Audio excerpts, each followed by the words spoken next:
What we've heard over the past 48 hours is a political and cultural exposition of where Bengal is and where it needs to be.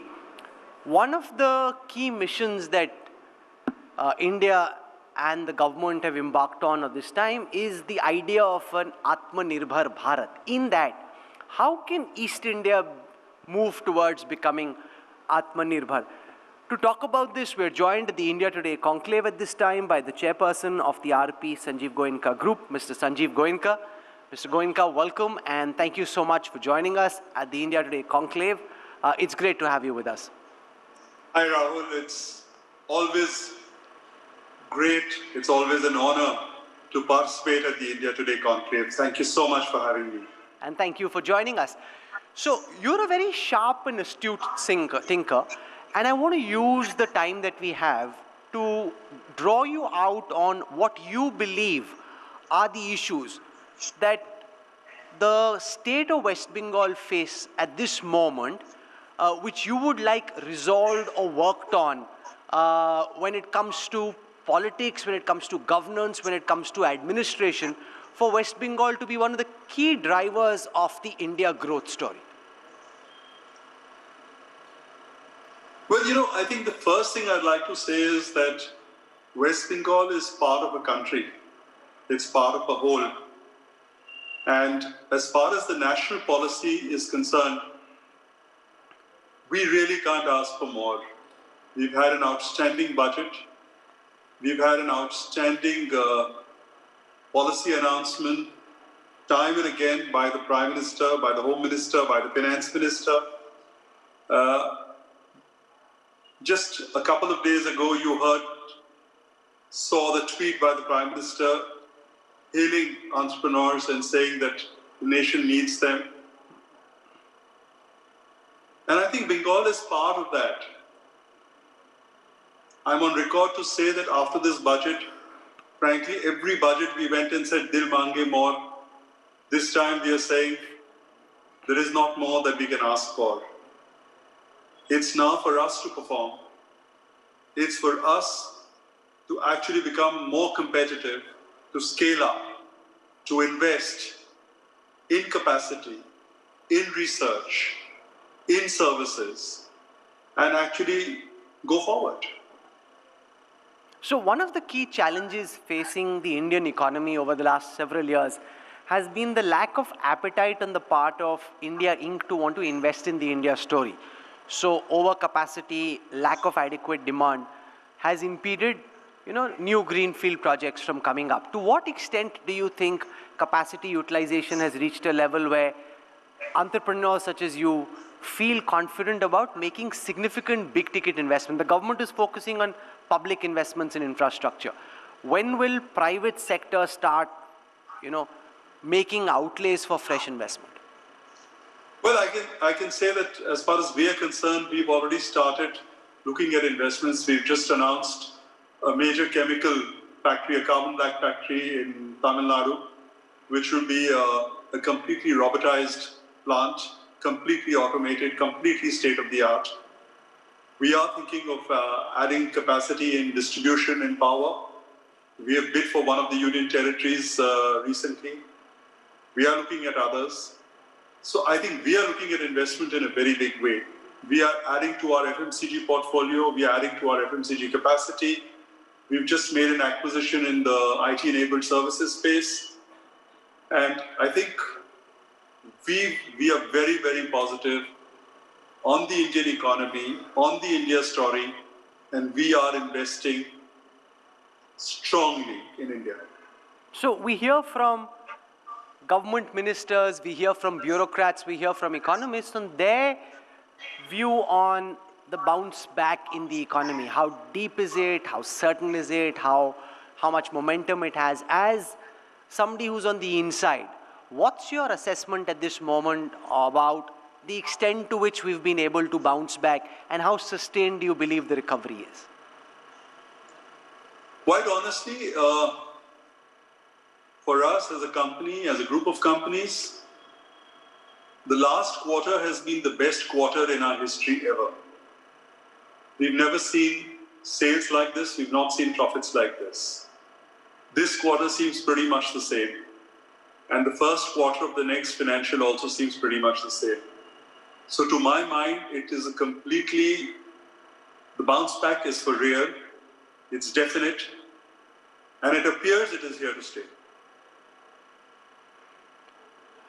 Let's spend a moment talking about Make in India, because on Make in India, there are two perspectives, Mr. Goenka. One is that, this is a good idea that we need to encourage and incentivize manufacturing in India. The other is that we are creating artificial walls and barriers, and this is a throwback to the demands made by the Bombay Club, which at that time in the early 90s were rejected, and India grew, and thank God for it as a consequence, that India cannot grow without integrating further with the global economy, and the Make in India concept goes against that. How do you see this debate?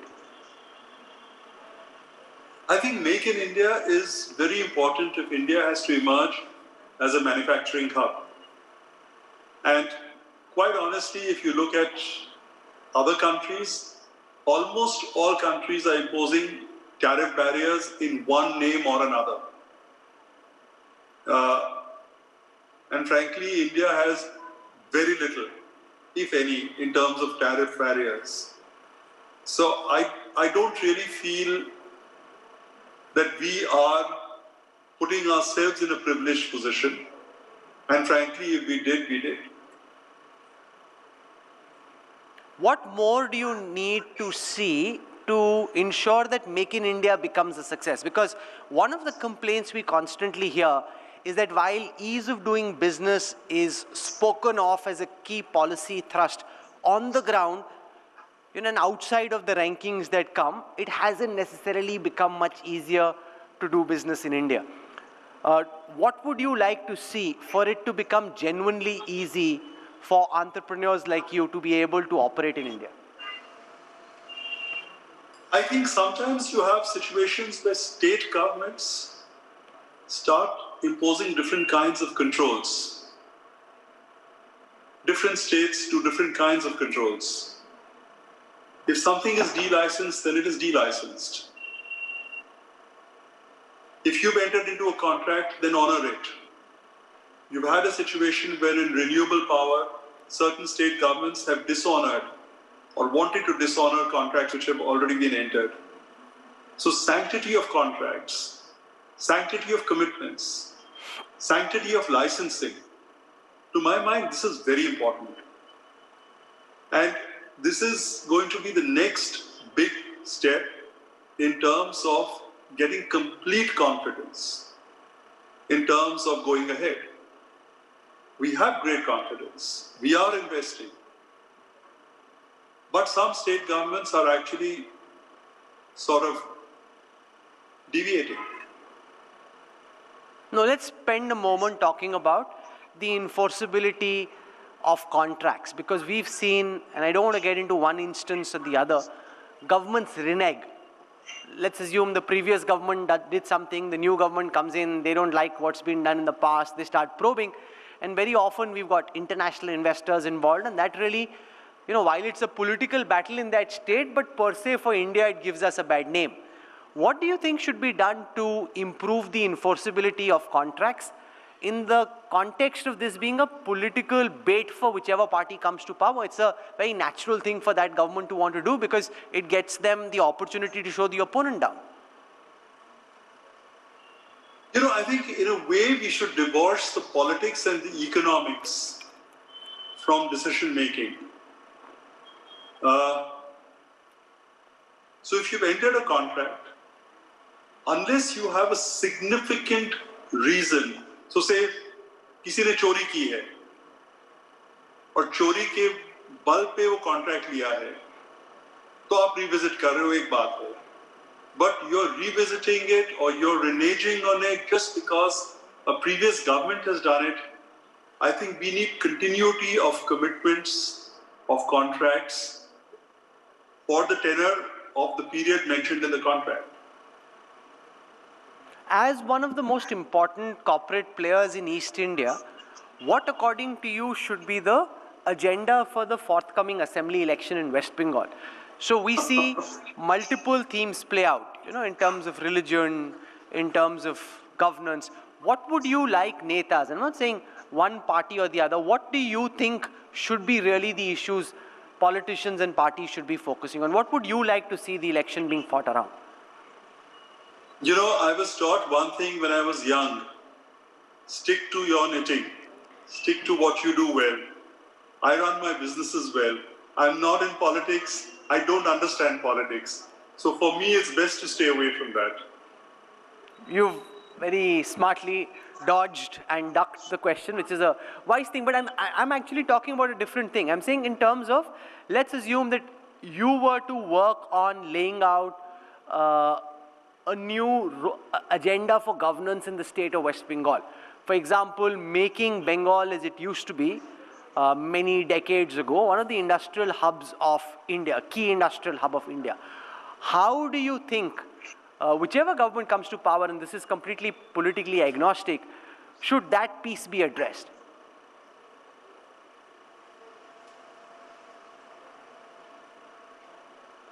I think Bengal suffered from, in the left rule, in the 34 years of the left rule, Bengal suffered from a huge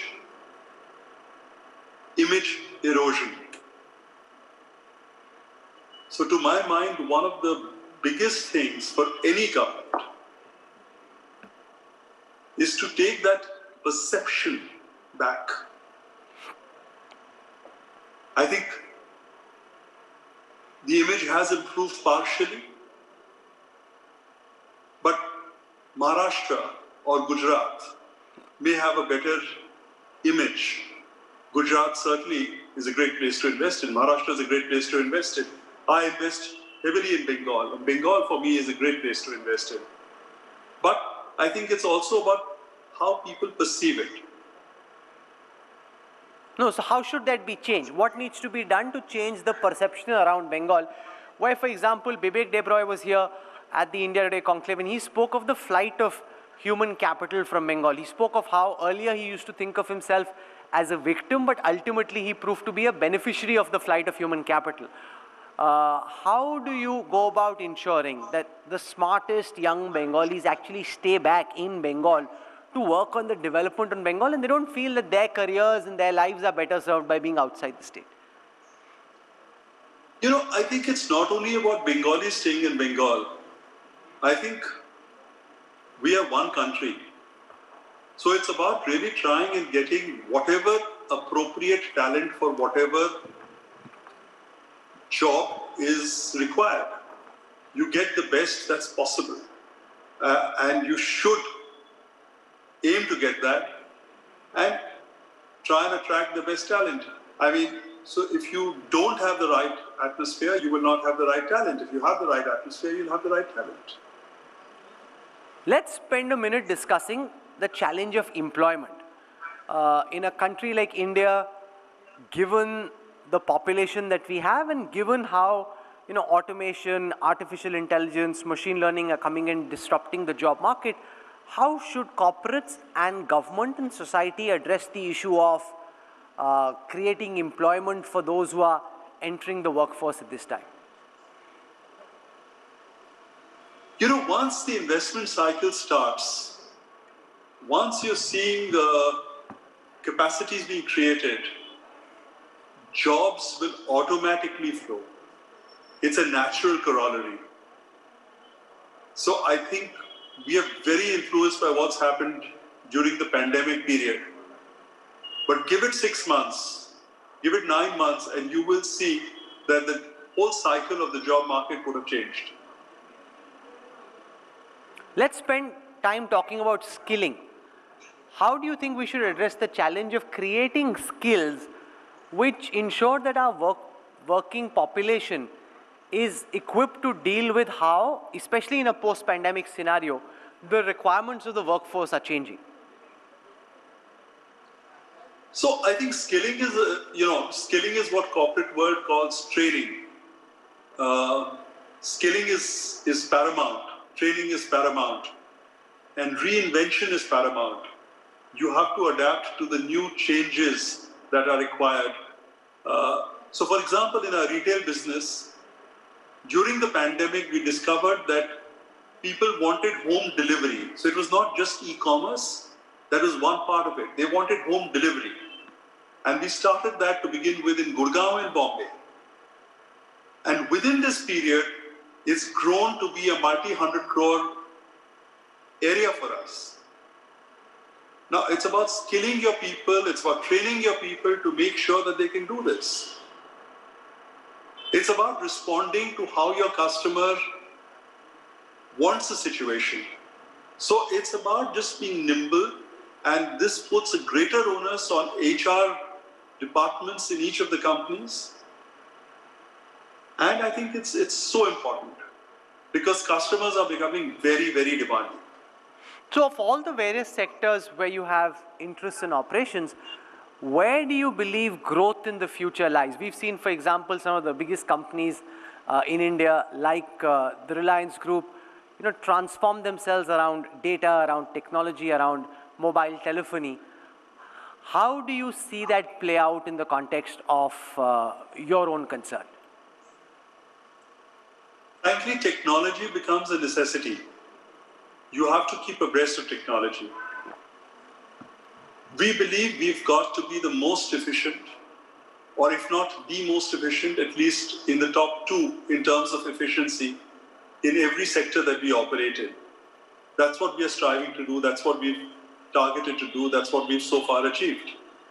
Now the trick or the success is going to be in keeping ahead of the race. So you have to invest in not only tech as in tech, but tech as in technology, as in knowledge, as in research, as in reinvention. So we are doing this in a big way. So even in our state chemical business, we've got patents, so we've applied for patents for several products.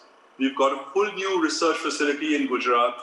We've got a new research facility which started during the pandemic in Belgium. It's about actually investing for the future, investing in products which are value added for the future, services which are value added for the future. This has been a fascinating conversation, and we've had an opportunity to hear from you on how you see skilling change, how you see the economic environment change. And we want to thank you for your time and wish you all the best, Mr. Goenka, for the next several months in terms of how the economy bounces back and where India Inc. is able to take the India story. Thank you very much for joining us. Thank you, Rahul. Thank you for having me. Thank you.